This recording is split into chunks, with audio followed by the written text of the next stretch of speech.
नमस्कार, वंदे मातरम। मैं हूं श्यामगिरी। आप देख रहे हैं हमारा चैनल मुद्दा भारत का। मुद्दा भारत का यानी मुद्दा आपका। मुद्दा है संजय राउत का।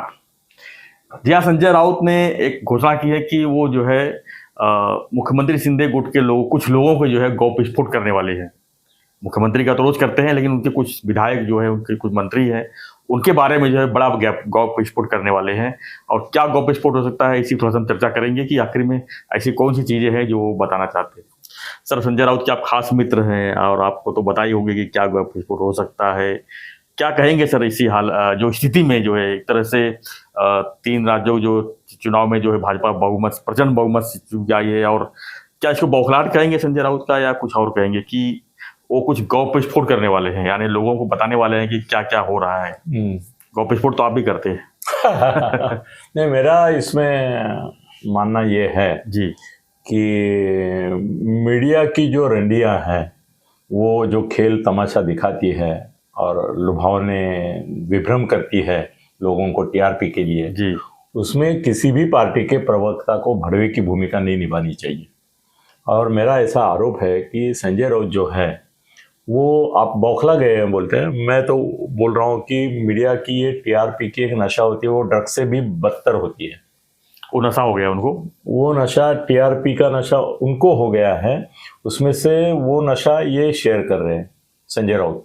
और भी लोग हैं जी, और भी लोग हैं, उनकी भी नाम ले सकते हैं। सुषमा अंधारे से लेके बहुत सारे नाम ले सकते हैं, वो लेंगे भी टाइम टाइम जी।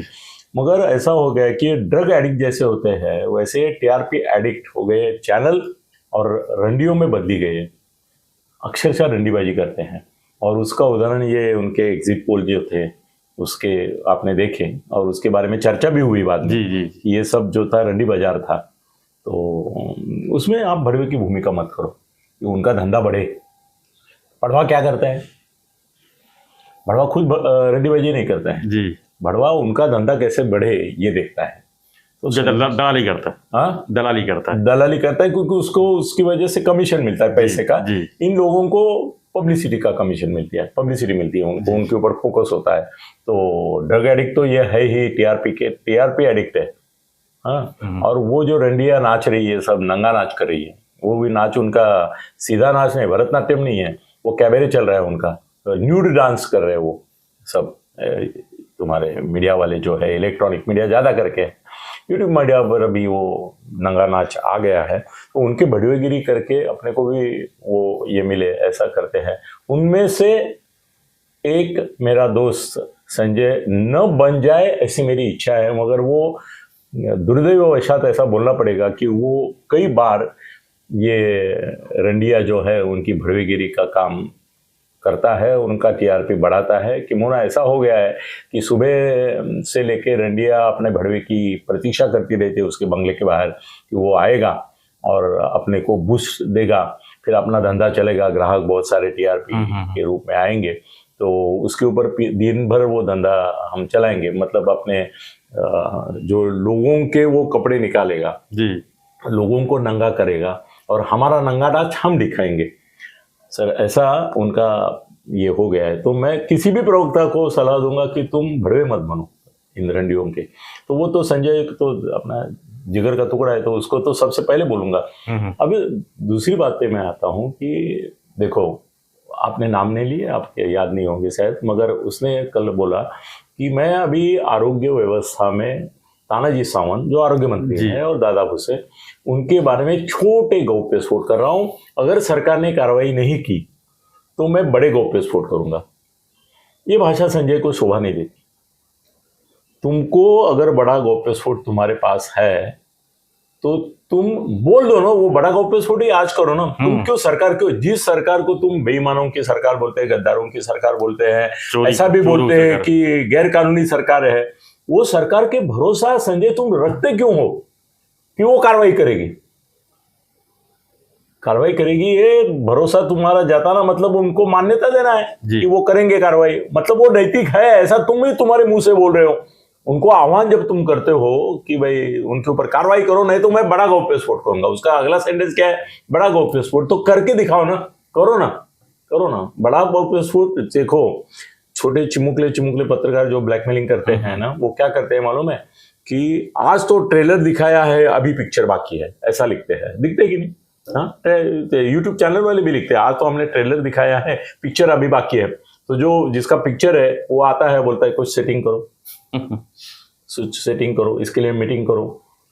फिर उनका जो ये रहता है, वो ट्रेलर के बाद का पिक्चर आता ही नहीं है उनका, क्योंकि सेटिंग हो जाती है, नहीं आया तो पिक्चर डाल देते हैं जी। पर संजय ये कैटेगरी का पत्रकार नहीं है सर। संजय कैसा है ना, संजय के जैकिल एंड हाइड जैसे दो रूप है।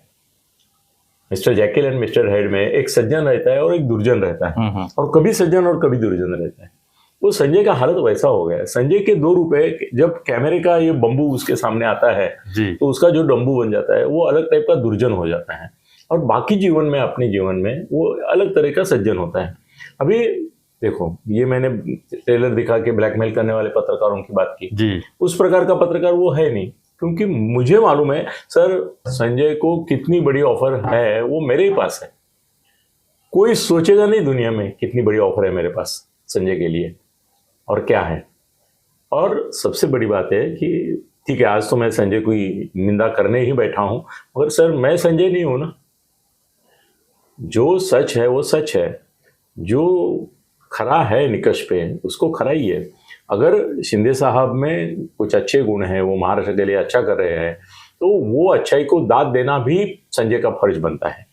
जो प्राइवेट में वो देता है, मेरा कहना है कि प्राइवेट में तुम एकनाथ शिंदे जी को क्या दाद देते हो, क्या करते हो, और बाहर क्या फिरियाद करते हो, उसमें बहुत अंतर है, जमीन आसमान का अंतर है।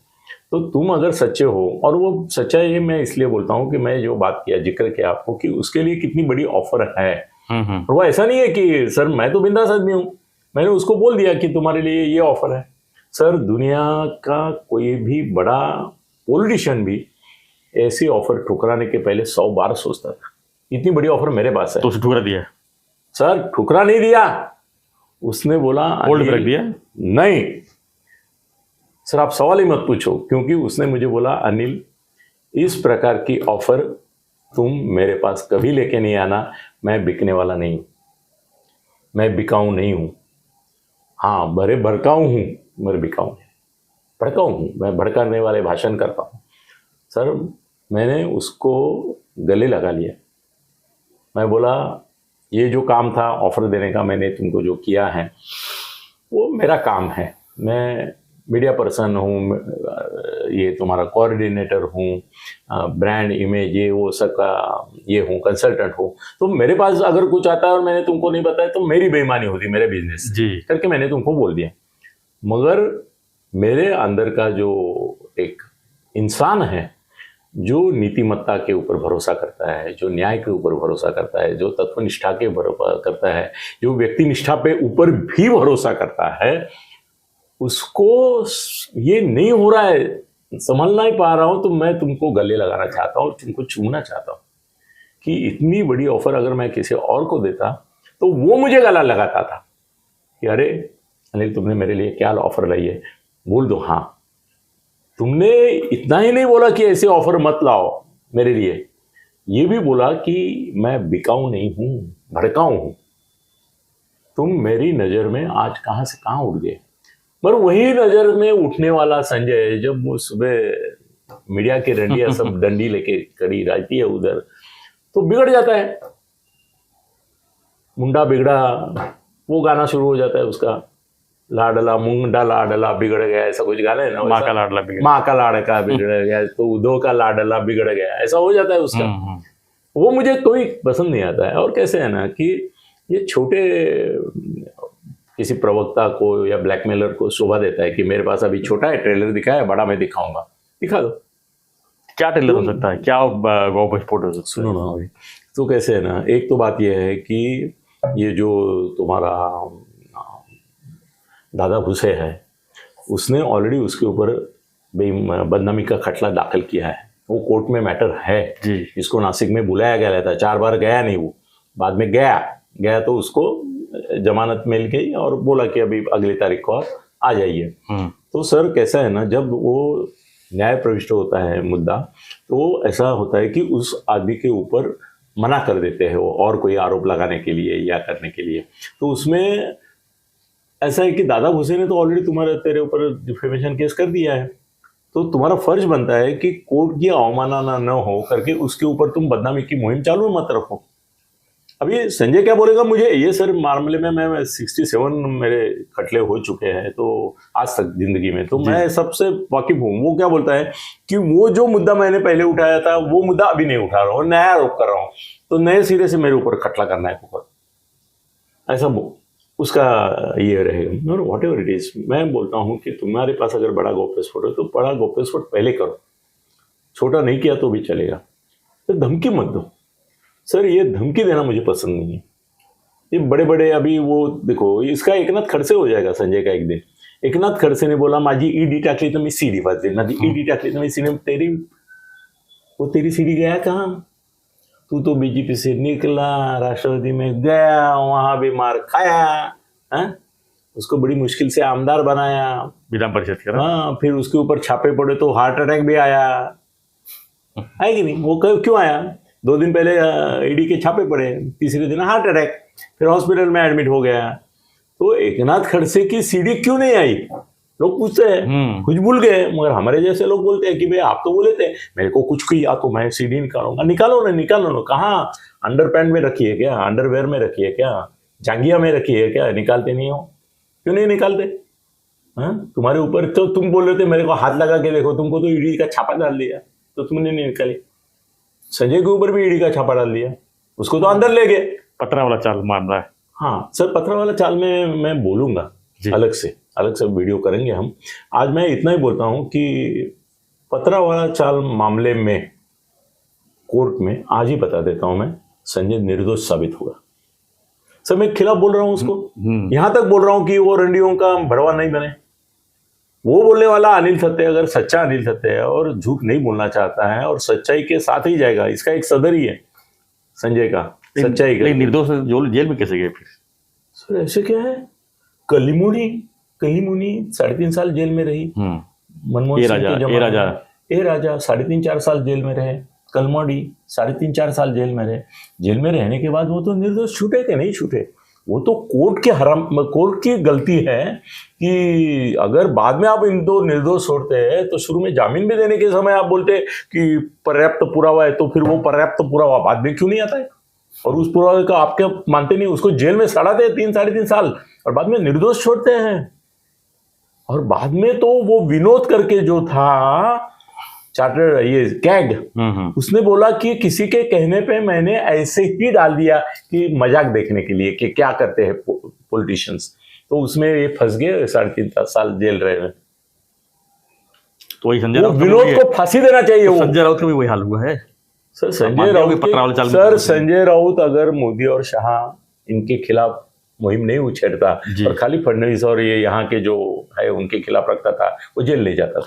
तो क्या लगता है संजय राउत जो कहते हैं, जो बोलते हैं, क्या उद्धव ठाकरे का पत्रा चाल में भी मैं आपको एक वीडियो अलग से बनाऊंगा। उसके पहले मुझे थोड़ी अधिक जानकारी लेनी होगी, क्योंकि मुझे इतना मालूम है कि वो निर्दोष है, किस तरह से कौन से मुद्दे पे कैसा है वो मैं बताऊंगा।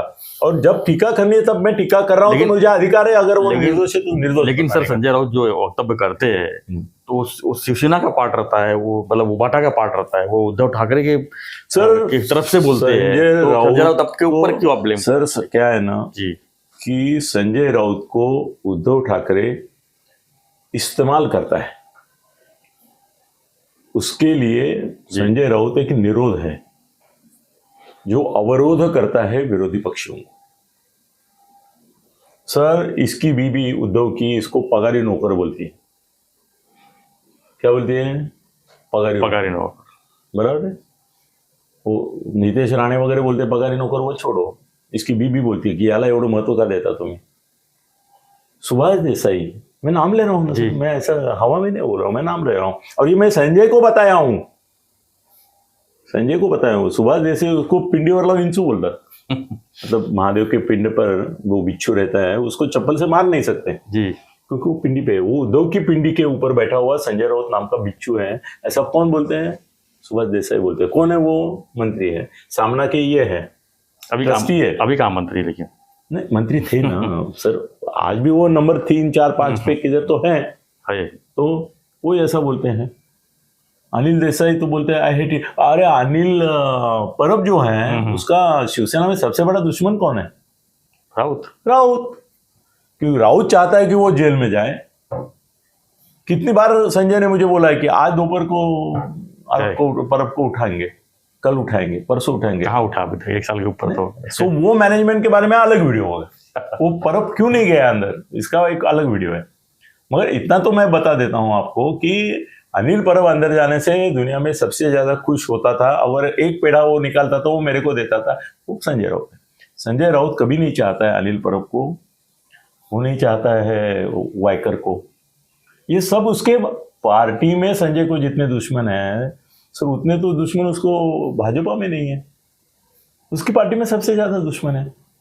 क्यों? लेकिन जलते लोग लाइक नहीं करते होंगे। लाइक नहीं करते क्योंकि उनको ऐसा लगता है कि संजय के कहने से उद्धव जो भी करते हैं, जो भी गलती उद्धव से होती है वो बोलते हैं संजय की वजह से हुई, संजय के कहने से। और संजय कहता है कि मेरी वजह से नहीं हुई, ये अनिल परब, सुबेश देसाई, अनिल सावंत, अनिल देसाई, रविंद्र वाइकर और बड़ी माँ, उनके कहने से होता है। ज्यादा करके बड़ी माँ, राजमाता जो बोलते थे हम पहले, अभी राज नहीं रहा तो राजमाता नहीं बोल सकते, बड़ी माँ बोल सकते हैं, उसकी वजह से होते हैं। ऐसे संजय राउत बोलते हैं।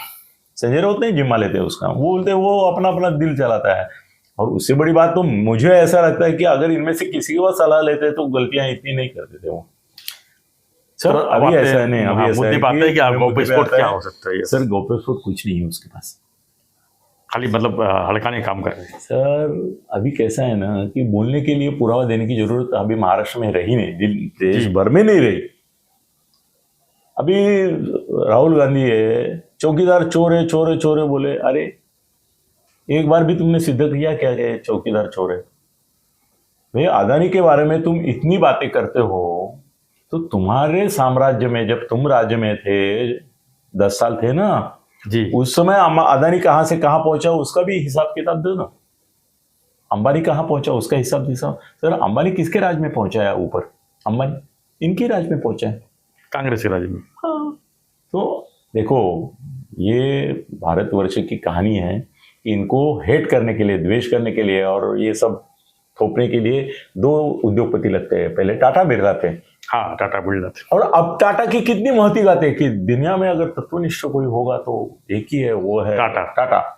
हाँ, और खुद टाटा का एक विधान देते हैं कि टाटा को एक बार पूछा कि अंबानी सक्सेस है आप नहीं है, ऐसा लगता है क्या? तो बोले वो बिजनेसमैन है, मैं इंडस्ट्रियलिस्ट हूँ। इसकी बड़ी तारीफ की जाती है, मगर उनको भी बदनाम किया जाता था उस समय। भाई कोई भी समाजवादी कम्युनिस्ट का भाषण टाटा बिरला को गाली दिए बिना नहीं चलता था। वैसे ही ये अभी अदानी और अंबानी को तो गाली देते हैं। अंबानी के बारे में कम बोलते हैं क्योंकि इनके भी पांव कहीं कहीं अटके हुए हैं। अंबानी क्या है ना, अदानी कैसे है ना कि हेड स्ट्रांग है, वो बोलता है मैं जो भी करना है इनके लिए करूंगा। अंबानी ऐसा नहीं, वो बिजनेसमैन है। उसने अगर ये किया है, कुछ खुला कर दिया है तो वो इनको भी थोड़ा देता है। भाई शेर का हिस्सा शेर को देने के बाद चूहे रहते हैं ना, उनको भी देता है। भाई हमारे यहाँ भी परंपरा है ना कि 21 मुगत हम भगवान को, श्री गणेश को देने के बाद गुड़ खोबरा तो उंदीर को देते हैं ना। तो ये अंबानी होशियार है, वो गुड़ खोबरा देता है, अदानी गुड़ खोबरा देता नहीं है, इसके लिए इनकी जलती है। मगर सर इतना बोलते हैं आप एक सोचो, अभी कल इसने बोला कि धारावी अंबानी को नहीं देंगे, अदानी को नहीं देने देंगे, मोर्चा निकालेंगे उद्धव ठाकरे, वो निकाल देंगे दोनों। सर एक तो बात आप पक्की रखो कि अदानी के पास से ही धारावी जाएगी, नहीं तो धारावी होगी ही नहीं 100%। दूसरे किसी की हिम्मत नहीं है सर, बहुत बड़ा प्रोजेक्ट है वो। सर मेरे दोस्त है एक बिल्डिंग में, बाकी छोड़ो ब्राह्मण रहते ऊपर से नीचे तक, उनको मनाते समझाते उनकी मांगे पूरी करते करते सर उसका दम घुट जाता है। वो बोलता है मैं फंस गया है इसमें, बड़ा बुरा हाल कर देते उसका मांगे कर करके। सर यहाँ तो 40 जाति 50 धर्म सबके लोग हैं, और वो तो डिमांडिंग लोग हैं।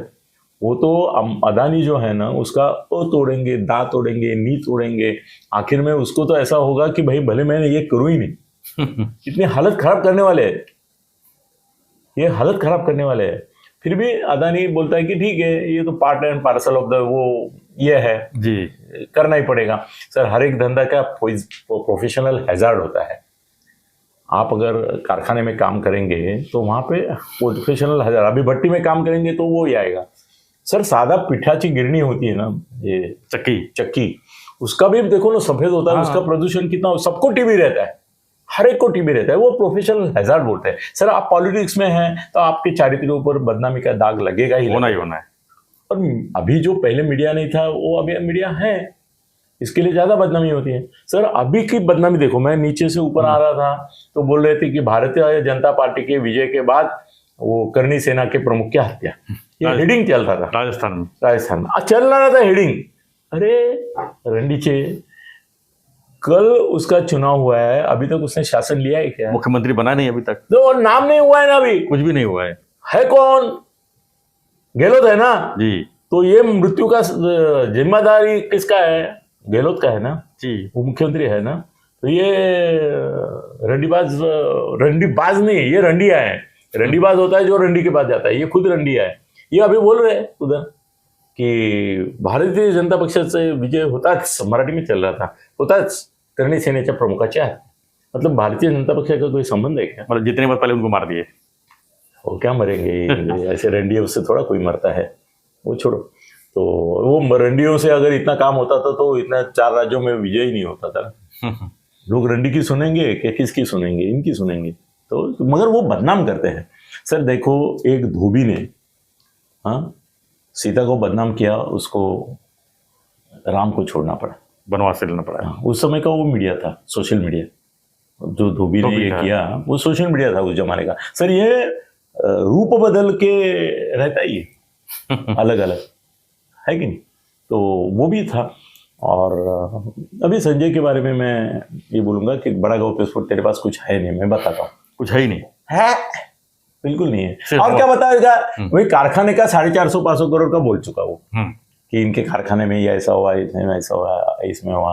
और सर कैसे है ना कि शिक्षण मंत्री कुछ भी 10वीं में मेरा बच्चा नापास हो गया तो भी पागल कैसा बोलते कि वो शिक्षण मंत्री ये है ना उसकी वजह से हुए, केसरकर की वजह से। अरे तेरा बच्चा अभ्यास नहीं किया, नापास हो गया, तो तू बोलता है शिक्षण पद्धति बदलाना पाहिजे। क्यों?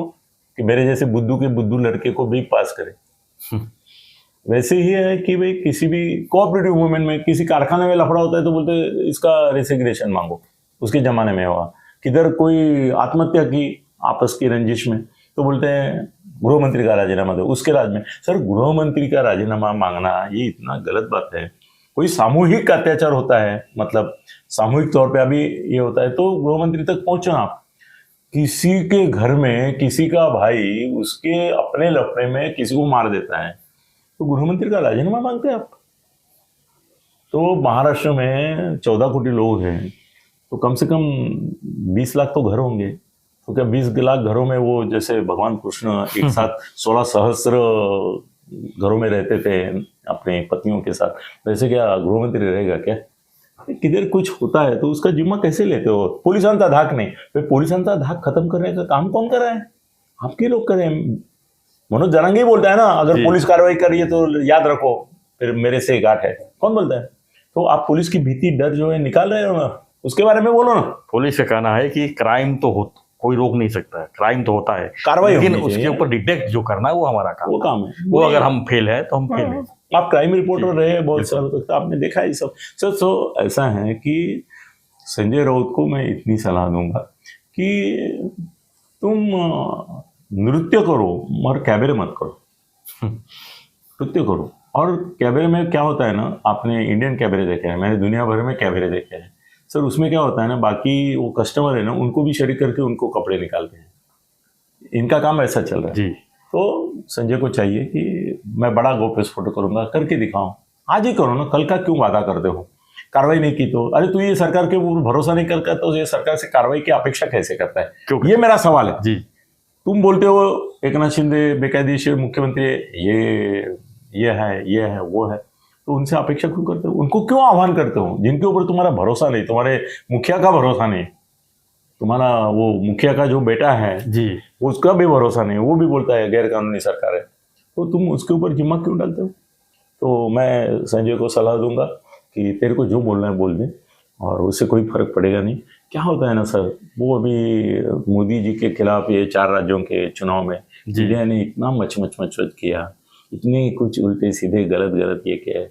सामान्य आदमी है, वो समझता है, उसको टाइम पास चाहिए। सुबह सर चाय में वो बिस्कुट चाहिए ना, खारा बिस्किट, उसमें डुबो डुबो के खाते हैं, या तो वड़ा पाव का पाव जो आता है वो सुबह खाते हैं।